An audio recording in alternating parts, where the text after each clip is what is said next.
Hi guys, in this video I'm going to show you how I made this inexpensive computer table. Also, in full transparency, I will have to admit that the design of this table is rather simple. It's got a wooden top and the rest of the structure is made out of metal pipes. Also, these lights are only here for the dramatic effect of this video. I will have to remove them because it will come on the way of the work when I'm actually working. When it comes to furniture making, any furniture for that matter, there are lots of things at play. There is the aesthetics part of it, the structural strength of the furniture, the time it takes to build the furniture, and most importantly, and the mother of all, is the budget. I'm going with a minimalistic design and I'm using the cheapest possible material I could find, and I have my own reasons for it. For you in this video, not only do I show you how I made this table, but also share a lot of tips and tricks and all my mistakes that any beginner would find it as an asset. So why wait? Let's dive into the video.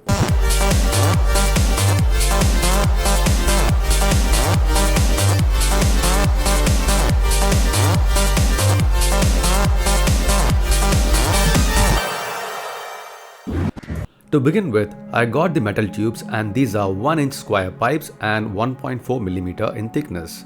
These come in a full length of 20 feet and needs to be cut to the desired length. I'm not being paid to say this, but these are the saw horses that I had purchased from Amazon. I could have made saw horses myself, but these are lightweight, foldable, portable, and most importantly, affordable. And they come in quite handy in projects like these. Based on my measurements, most of the pieces were cut in a single session for the final build. So we have all the parts here. There are two long pieces which are 92 inches in length, and to make this into a rectangular shape, we also need to compensate for the width, which is two pieces of 30 inches. I have not cut them to 28 inches, trying to compensate for this height or the thickness of this material. That is because I'm going to make a miter cut on either ends, and that will solve the problem. Rest of the pieces are going to be 28 inches, and I've got 7 of them. 1, 2, 3, 4, 5, 6 and 7. We'll see how I put them together.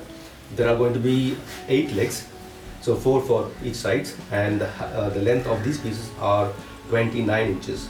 That is because I'm going to compensate 1 inch from this material. So it is going to become 30 inches when I put this together. The height will be exactly 30 inches plus half an inch for the plywood that I will be using.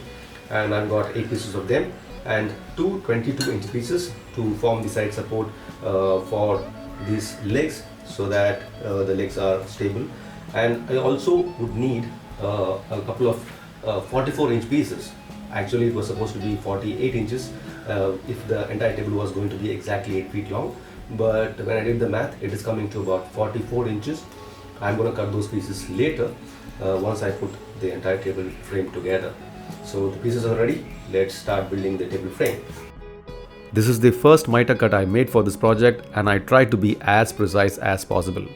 That's the closest I could get. I mean, this is the best cut I've ever made.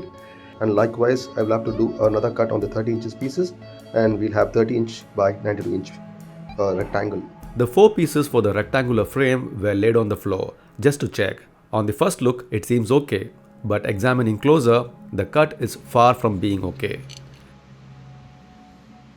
This is where the corner clamps come in handy, and I'm glad I made this investment. So here is what I did. I put the outer piece on the either sides, and then I came back and I welded the center piece here. Now if I weld another piece here and another piece over there, I think we are done with the top part. There is no way to shift a fully made table into the room where it needs to be placed. So after the top frame was made, I shifted it to the final place and decided to continue work from here. The next step was to weld the legs of the table. You can see here that I welded all the 8 legs. There are 4 legs on this side and there are 4 legs on this side, and these legs have been tack welded. I'm going to flip the table over and add all of the reinforcements in all the other places. I've managed to flip it over without much damage. One of the legs here, this was bent a little bit. It's because it was stuck on the wall, and I think it's a fault with the wall itself. The wall is not like proper squared one, but I must admit that I've made a mistake. Actually, I was supposed to leave about 1.5 inches in here, but I think there is only about 3/4 of an inch clearance. But if you look at it, okay, now I think it's about 1 inch now. So Yeah, the wall is not built properly. Now this trick will work if the surface is flat, and I want this platform to be at about 9 inches. So compensating for this 1 inch, I've cut two pieces which are 8 inches of the same pipe. So what I do is I place it on the floor adjacent to the leg like that, and I place the part I want to weld on top of that, so like that. So we can keep it all flush. It's quite difficult to film with one hand, so we'll have to keep it flush, so it sits properly over there. Likewise on the other end too. So if it is not getting in, give it some gentle taps, and by this way what I do is, on all the four sides, the platform will be evenly placed from the bottom. Sometimes the legs will be a little bit skewed and not in their place, and you need to apply a little bit of tension. And if you don't have that big clamps, I don't have that big clamps, so I'm using bungee cords. What I do is I just wrap the bungee cords a little away from the part where I'm going to weld it, because these are made of rubber and this can melt. So what I do is I wrap the bungee cord, and what happens is that it kind of creates a little bit of a tension on both the legs and holds the workpiece in place. So once I do the tack welds, I remove the bungee cord and I finish the welds.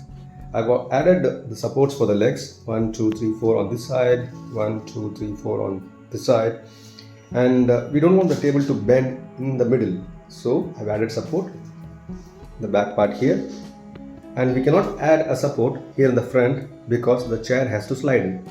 Therefore, I've added the support somewhere in the middle here. There it goes, and it can also be used as a footrest. The problem now is I will not be able to reach on this side if I need to do the painting and all that. Now this is actually a blunder that I've done. This is actually a dumb idea to make a table from edge to edge. You should be having a way to take it out if necessary, because tomorrow if for some reason if I want to take this table out, there is no way the table can go out of this room. I'll have to cut the table into two. What I should have done is I should have made this part separately, this part separately. These two structures are actually going to be the load bearing, and since we don't want the wood to bow down in the middle, we are adding supports. So that can be achieved by making a separate frame. This frame can be a separate frame. Imagine there was a 1 inch pipe in here. We can make holes in the 1 inch pipe and bolt it down. Likewise, we can do it on that side. And for the bottom part, remember the footrest I was talking about and the other support. This can be a frame. Imagine a 1 inch pipe in here. You can bolt it through this frame and on the other side as well.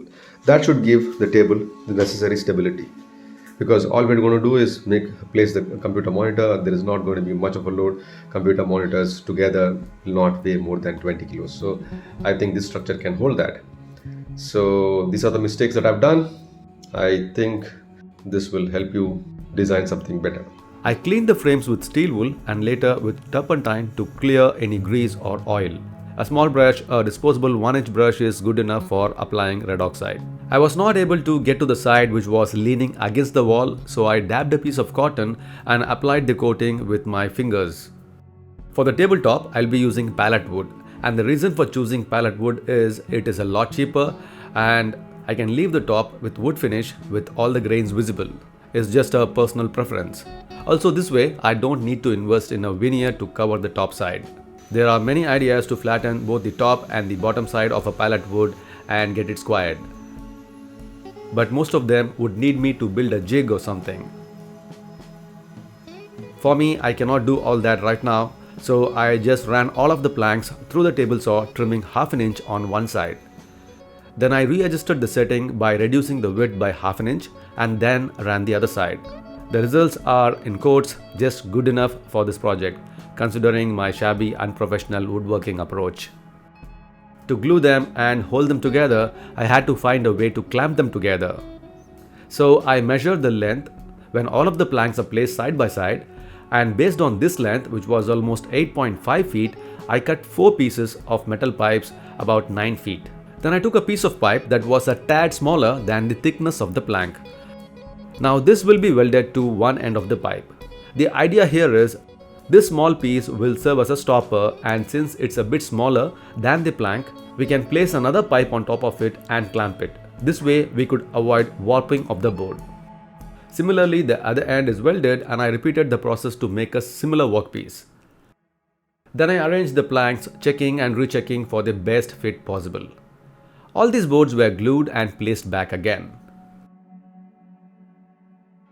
By adding wedges on the far end, the joints can be pressed hard, and like I had mentioned earlier, another pipe was placed on top of the board and some weights were placed on top of that. This is just to ensure that the board does not bow due to added pressure.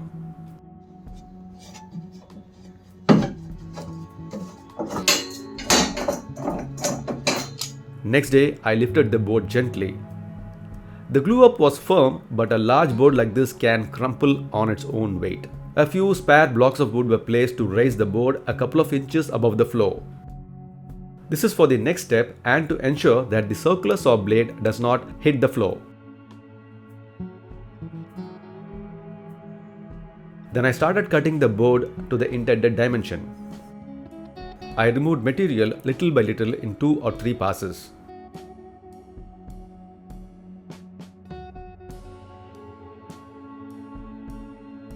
Here you can see that even though the glue has got a strong bond, pallet wood in particular can crumple under its own weight.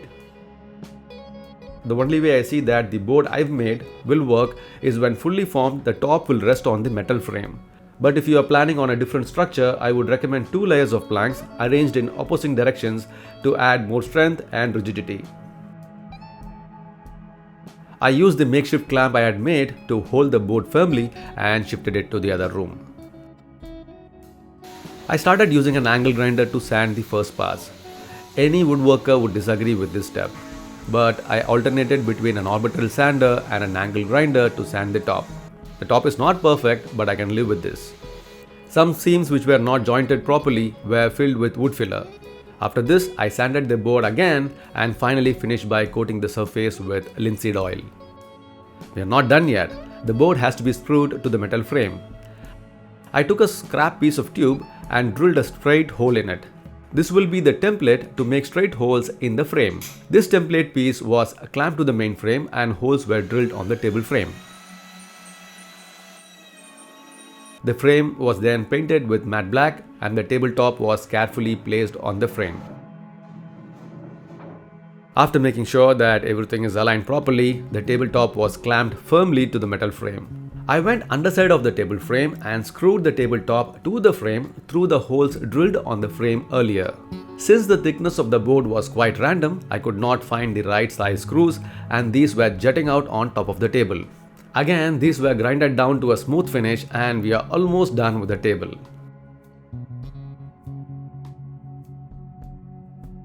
I made 2 smaller boards in the bottom shelf just as I made the tabletop, and T-notches of 4 inches have been cut in the 4 corners. These boards can be simply placed on the shelf. Also, there is enough clearance for these boards to get into the slot. Note that if there was less clearance, maybe like another shelf on top, then the boards would have to be cut into 2 halves and slid in there. I made a monitor stand with a single plank in the shape that you see. It's not very strong, but it's good enough for a couple of lightweight monitors. This stand is just placed on the table. Not glued, neither screwed, it's just sitting there. Now officially I can say that I am done with this project.